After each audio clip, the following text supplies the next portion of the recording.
the tier list here today.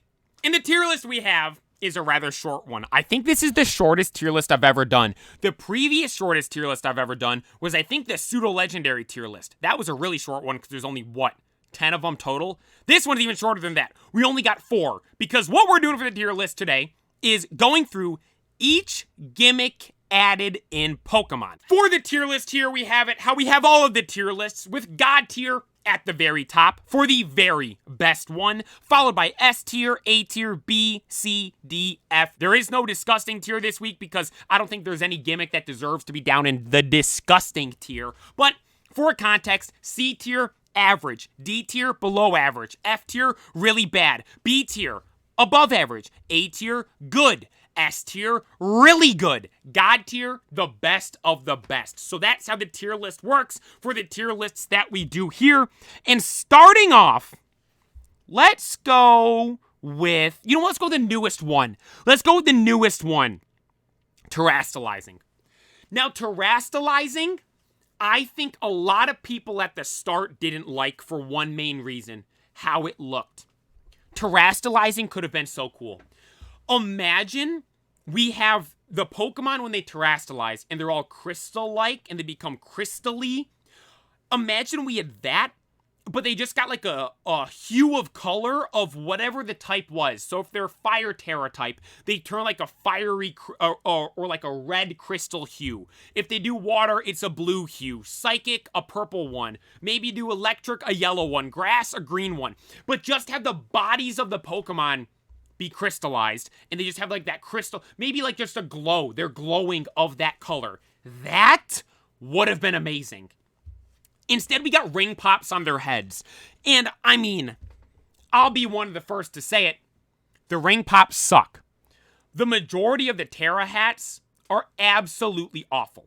I don't like any of the Terra hats, if I'm being honest. The couple that I do kind of like, the dragon one's kind of cool. I like that one. The ghost one's cool. The dark one's cool. And then I do like the concept of the earth one or the ground one because it's like the earth with the different layers of the crusts and that type of stuff. But it looks dumb on the head of a Pokemon. I do also like, I mentioned steel, dark, ghost, steel, dragon. Those are the 4 that I actually like. The rest of them, I mean, like, the fire one's like a bunch of candles, dude. It sucks. Like, the majority of them absolutely suck. So, looks-wise, it's not the best. But the crystal, they do have that crystal aspect of them, which looks really cool. They don't need the ring pop, though. Legit, if they take that off, that might be the best one there is, if I'm being completely honest. But they have the ring pops, so we have to hold that against it. In terms of battling, I haven't played competitive Pokemon. I've never really played VGC. I first played a doubles VGC format battle on Pokemon Showdown during the opening day of Worlds 2023. That was the first time I ever played a VGC format battle on Showdown. Every other time I've only ever done singles OU type battles. Now, so because of that, I can't really speak on the other ones too much. But from what I understand from Terastallizing, it's the best one competitively because it provides the most variety. You look at Megas, you look at the team of the person's Pokemon, oh, they're gonna Mega Evolve that Charizard right there. They're gonna Mega Evolve the Gengar on their team. They're gonna Mega Evolve the Rayquaza on their team. Like, you know what they're gonna do. You look at Z moves, it's a move you use once, and it's done, and it takes up the slot of the item for the Pokemon you're using it for. You look at Dynamaxing, everything's just around them using the Dynamax of that turn. It's not like, and you know pretty much which Pokemon they're probably going to Dynamax. They could change it up, because technically any Pokemon can really Dynamax and stuff, but for the most part, you kind of like get the gist of what they're going to do. With Terastallizing, any Pokemon can become any type. No matter what battle you're in, you could Terastallize completely different Pokemon. I could battle the exact same person 3 times in a row, and I Terastallize a different Pokemon every single time. Just because you have so much versatility with it there, and it's not like disgustingly overpowered. Yes, it could boost some Pokemon and make them better. Like, you could give people certain Terra stuff to give them stab for certain stuff and help do this, that, and the third. Like, you can get extreme benefits from it. But for the most part, it's not disgustingly overpowered like other gimmicks are. And with its versatility, with the ability to put it on any Pokemon and have any Pokemon become any type and make it so you don't have to do the same Pokemon every single time, I think it makes for one of the best ones there is. I am putting it in S tier. The only thing holding Terastallizing back from God tier for me is the ring pops. Take the ring pops off their head, and that legit might be my favorite thing we've ever gotten in Pokemon. The ring pops are the only thing that sets it back for me. Maybe in a future generation, we get the Terastallizing once again, and it's like because it's not the big new one, it's not a big emphasis on it, maybe they take the ring pops off. They say, oh, that's only something you see in the Paldean region. You don't see it in other regions. So there's hope for Terastallizing to become literally a perfect thing in Pokemon. Until then, it's got the ring pops. That's the only thing really holding it back. Everything about it is absolutely phenomenal. So it'll be up there in S tier for me. Then for the next one, let's go backwards. Let's go backwards for them. So we did Terastallizing, introduced in Gen 9 with Paldea. Let's go back to Gen 8 with Dynamaxing in Galar. Now, when I first saw this, I thought this was the stupidest thing ever introduced in Pokemon. I remember seeing a clip of, I think it might have been from a trailer or something like that, or it was of gameplay of Sword and Shield, and I saw a massive Grookey in a gym battle. I'm like, that's the dumbest thing I've ever seen in my life. Before I ever played the game, I was the biggest Dynamax Gigantamax hater you could ever see. I was like, this is ruining Pokemon. Then I actually played the games. Then I actually watched the anime and saw it, how it actually works and stuff in the anime. Then I saw it with the actual story with the darkest day and the energy and all that stuff like that. Like, for instance, seeing it only really works in the stadium, but then you saw the one with the Snorlax Gigantamaxing outside of the stadium in that field in Journeys. Then you had it to where there was the darkest day where all the random Pokemon were Dynamaxing. It was a big ordeal and stuff like that. That made me realize, okay, this is something that only really happens in these special stadiums. It's not even something that can happen everywhere. So the more I learned about Dynamaxing, the more I liked it. The TCG cards, I thought they were awesome. Sword and Shield's one of the best eras ever for the TCG, and the VMAX cards is what they were called in the TCG. Some of the coolest cards we got for that time. Some of the coolest Pokemon designs also. A lot of people hate on the Charizard one. Charizard gets too much stuff. It's Charizard, deal with it. Charizard, I thought was cool. Leon having that be his big ace Pokemon, I thought that was really cool. Having, obviously, one of my favorite Pokemon of all time, Snorlax, got one. I thought that was awesome. Venusaur, Blastoise as well. They had some really cool ones too. And overall, I like Dynamaxing because it provided a good variety of stuff. Because you look back to something like Megas. Only certain Pokemon got Megas. Not every Pokemon got a Mega. Dynamaxing, every Pokemon can Dynamax, and only certain ones got the new forms. So it's you look at, compare Megas and Dynamaxing. You have, Dynamaxing and Megas side by side. Only Pokemon that have Mega Evolutions can Mega Evolve. With Dynamaxing, it's not only Pokemon with Gigantamax forms can do the special new Giganta Dynamax thing. Everyone can do it, even if they don't have that special form. So, that's something that gives it the edge over Mega Evolution, in my opinion. But overall, I think Dynamaxing is really good. I think it is really cool. And a lot of people hate on all the gimmicks and stuff. I do feel like the gimmicks are a big popular topic that people hate on a ton in Pokemon. But for me, I think it was good. A big thing, too, this is the final thing I'm going to mention about Dynamaxing because it might generally be the best thing for Dynamaxing. And it's going to explain why I'm putting it where I am putting it on this tier list. When you were in the gym battles and you Dynamaxed, the music. Dude,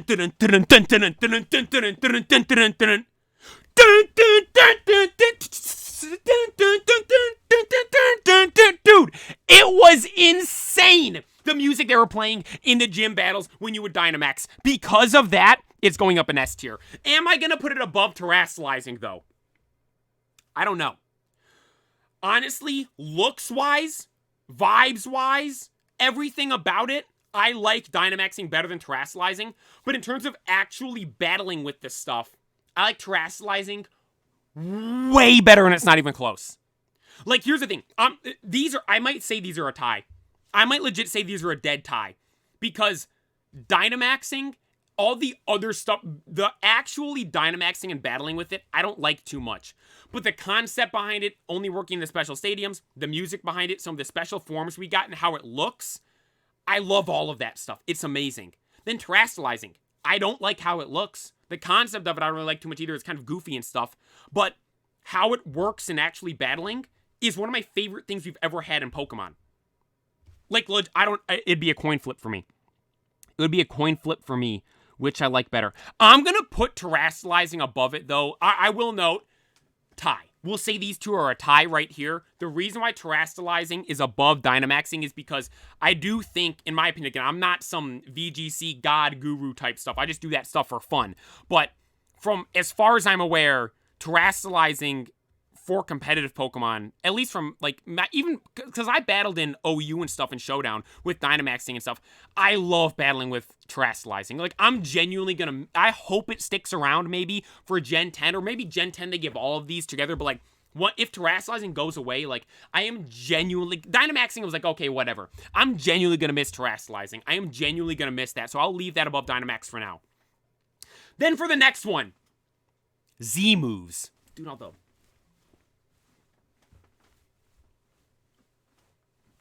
all the different dances and stuff you were hitting with the Z moves, like, that was kind of goofy, if I'm being honest. But, like, I look at Alola, man.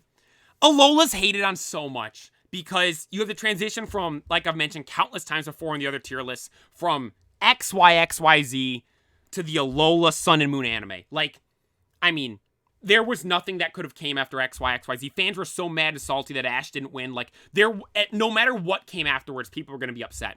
And you look at how Ash looks and the axe and the design and all that stuff, like I mentioned before, remove how Ash looks from your mind when watching the Sun and Moon anime, and the anime is amazing. The anime is amazing.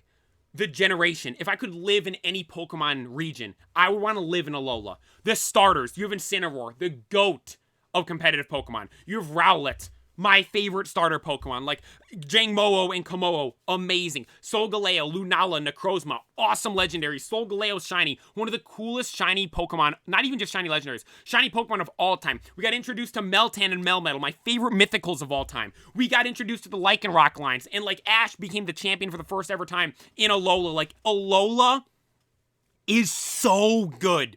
Everything about it, Alola, Sun and Moon, I love so much. The Z moves, I mean, they're fine. It was cool seeing them in the anime because it was like the big bad ordeal when they did the attacks and all that stuff. And like at the end when Ash did the big bad Thunderbolt Z move against Kukui with Tapu Koko, like that was an amazing scene. That was a awesome scene in the anime. One of the coolest scenes in the history of the Pokemon TCG, the Pokemon anime. Like it was amazing.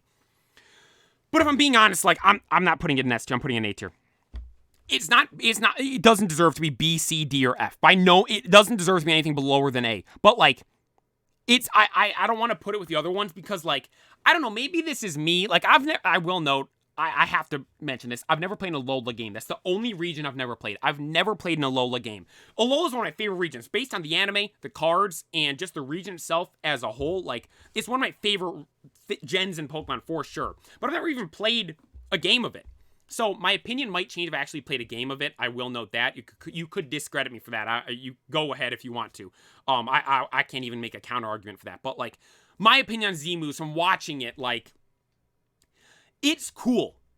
It was the first gimmick we got after Mega Evolution. So like expectations with Megas are up here. They were the best. They were awesome. But then like Z moves after, they were good, they were cool. I like the Z crystals. I like the concepts of them, like being part of the islands and all that stuff. It was cool, like how it tied in together, but like I just can't put them at the same level as these other two because these other two have so many extra elements and aspects I just like so much more. Z moves were cool. Don't get me wrong. They were fun to use in battling as well. I love battling with them in Showdown, playing Gen 7 OU, throwing a Z move on a Pokemon, just balling out with that thing. Like, it was so much fun. But I don't think they're on this bit my tongue. I'm going to bite my tongue off doing the tier list. I don't think they're on the same level as the other two. So I'm going to put them in A tier. Z moves are good. Nothing against them. It's just Terastallizing. I like battling with those way more. And Dynamaxing, the music and how it looks is just, I think, way cooler. So Z moves we'll put down in A tier right there. And now moving on to the last one.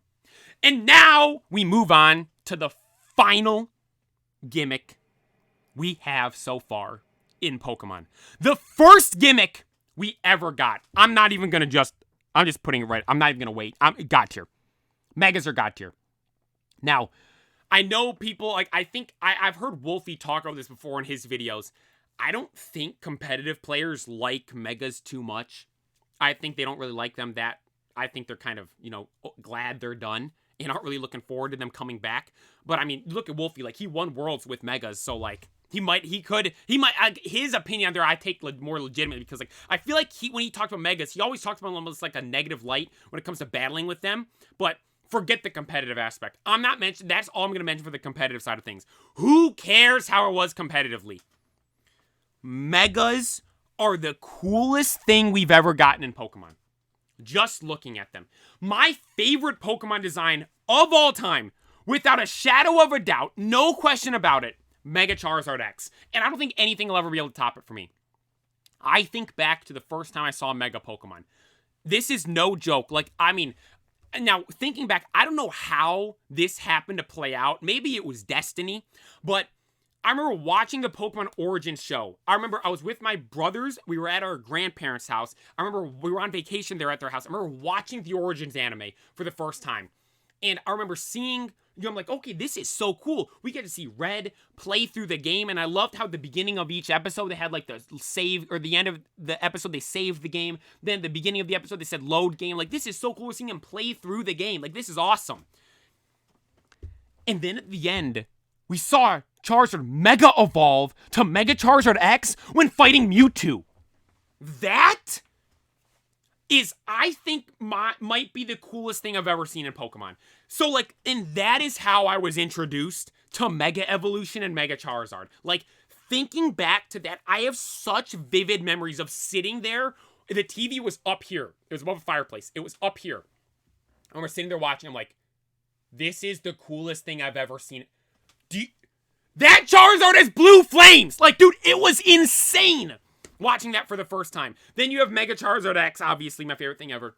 Then you have Mega Charizard Y, Mega Venusaur, Mega Blastoise. Then you got Megas of the Hoenn starters. There's no denying. What are the two best starters? You could debate which region has the best. You could go back and forth between these two. But there's no denying 1 and 2 are Kanto and Hoenn. I personally do like Hoenn a little bit better overall. But like, you could argue back and forth with those. There's no denying the fact though that like Kanto and Hoenn are 1 and 2. Like, there's no denying that. In those two regions, both got Mega Evolutions for all of their starters. And all of them are amazing. All of them are awesome. Sceptile turned to a dragon type. Swampert has Swift Swim. Blaziken, I mean, is just Blaziken, an absolutely insane Blaziken mask in the anime. Then Venusaur, Blastoise, and the two Charizards, obviously. No need to explain anything there. I will note the Mewtwo's I don't like too much, but still, it's cool we got Mega Mewtwo's. Then you have Mega Rayquaza, man. Then tied into this, you have Primal Kyogre and Groudon as well. Then you have some of my favorite Pokemon of all time that got Megas. Salamence and Metagross. Now, I will note, the Salamence one, when Salamence's legs are out, it looks amazing. When its legs are tucked up in, I don't really like it too much. Then you look at stuff like Gengar and Garchomp, like, those are amazing. They're amazing Megas. Now, battling-wise with Garchomp, you could say, oh, the normal one's better. I don't care. Mega Garchomp looks gnarly and insane. And you look at the shinies of those two as well. You look at shiny Gengar and Garchomp. I mean, no question, some of the worst shinies we have. For some of the cool, like, Gengar and Garchomp are two, like, I think anyone would put those in top 25 coolest Pokemon of all time. I probably would put both of those in my top 10 coolest Pokemon of all time. I think the greater majority of Pokemon fans would, no question about it, put Garchomp and Gengar in top 25 coolest Pokemon of all time. Think there's over 1,000 Pokemon now as we sit here today.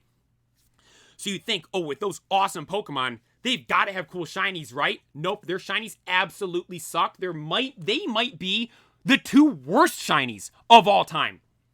But then you look at the shinies for the Megas. I genuinely think Pokemon said, okay, we made a mistake here. Let's fix it right now. Garchomp, like, hot, vibrant pink. It looks insane. Gengar, all white with pink accents. Like, dude, they look amazing. Then you look at some of the other Megas we got as well. T-Tar, absolutely insane. Gyarados, awesome as well. Gardevoir, Gallade, I mean, you got Scizor, Beedrill, Steelix, Camerupt, Absol. I could go on and on, like Sharpedo, oh, Megas. Oh. Aggron, oh my. Megas, Megas are my favorite thing that has ever been added into Pokemon. Favorite thing there's ever been. Might be my favorite thing we ever will see. Because my memories I had when it first came out. Like, I remember, I've explained the story before. I'll explain it real quick right now. One of the reasons why I like Mega Charizard X so much. So Mega Charizard X, like I said when I first saw it, I thought it was the coolest thing ever. I'm like, I think that is the coolest thing we've ever seen in Pokemon. I love that thing so much. And then there's the TCG at the start of X and Y. And in XY base, we had a Mega Venusaur and a Mega Blastoise. We didn't get a Mega Charizard, though. The second set of the XY era of the TCG, we got Flash Fire. What was Flash Fire about? Mega Charizard. Mega Charizard X, and I believe there was a Mega... Was there a Mega Charizard Y in there? I don't know. Off the top of my head, I don't... I know there's one in Evolutions. There might have been one. Actually, no, I don't think there is, right? I don't think... Forget it. Who cares about Mega Charizard Y? We're talking about Mega Charizard X right now. Flash Fire. I remember I was little, saved up my money, ordered a booster box of Flash Fire from Toy Wiz. I got that thing in the mail. Here's a throwback. I recorded that.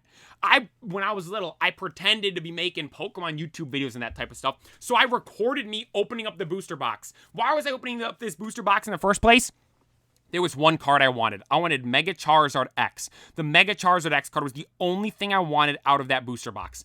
And I'm opening it up, going through all the packs, super hyped up and excited about opening up. First ever booster box to open up. I've been watching people like Unlisted Leaf for years open up booster boxes on YouTube. Never before had I opened one up myself, saved up my money, bought that one, and was opening it up. I remember sitting there, opening it up, had the phone in front of me recording, or it might have been an iPod Touch at the time recording it, going through, and I got a normal Charizard EX, I got like a Toxicroak EX, I got like a Magnezone EX, I got 2 Mega Kangaskhan's, one of them was a secret rare, but no Mega Charizard X. And so I'm going through. And I remember in this video I was recording, video with quotations, I said, sorry everyone, doesn't seem like I'm getting Charizard. I'm gonna stop recording. If I get one, I'll show you guys it in the next video. Again, I was pretending to make videos. And no, you can't find these videos anywhere on the internet. Trust me, if I had them, I would have already posted a reaction video to watching those. I wish I still had them. I wish I still had those videos, but they're gone, unfortunately. They are completely gone. But I ended the recording, open up the last couple packs, and the very last pack. Open the pack up, do the card trick. One card, or I don't even know what it was. I don't even remember what the card trick was specifically, but going through card one by one, card by card, come down to the last 2 cards. I have 2 cards in my hand. We're in the final pack. I've yet to pull the Charizard. Pull that second to last card away to reveal the last card, and what was it? Mega Charizard X. I'm going to grab the card right now to show all of you guys. This card right here. Crystal Lugia is my favorite Pokemon card of all time. This is my favorite Pokemon card I will ever have in my collection. Mega Charizard X. Let me go full cam real quick for a second to show you guys.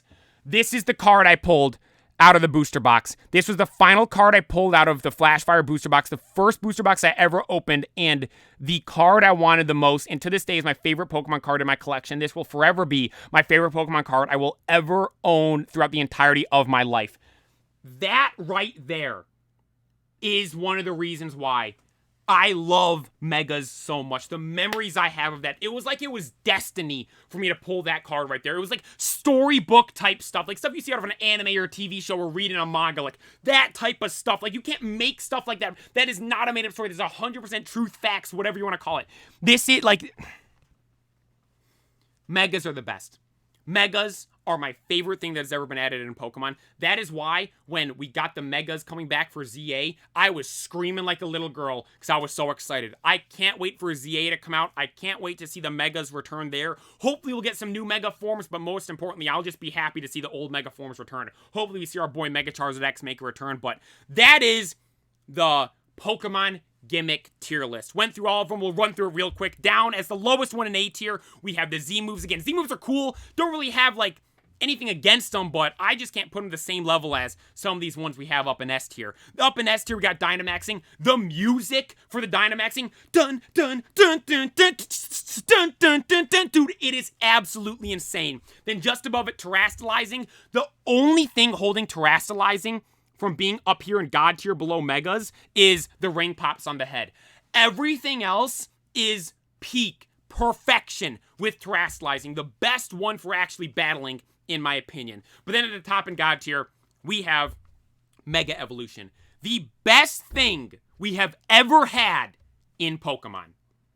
And that is the tier list. That is the Pokemon Gimmick tier list.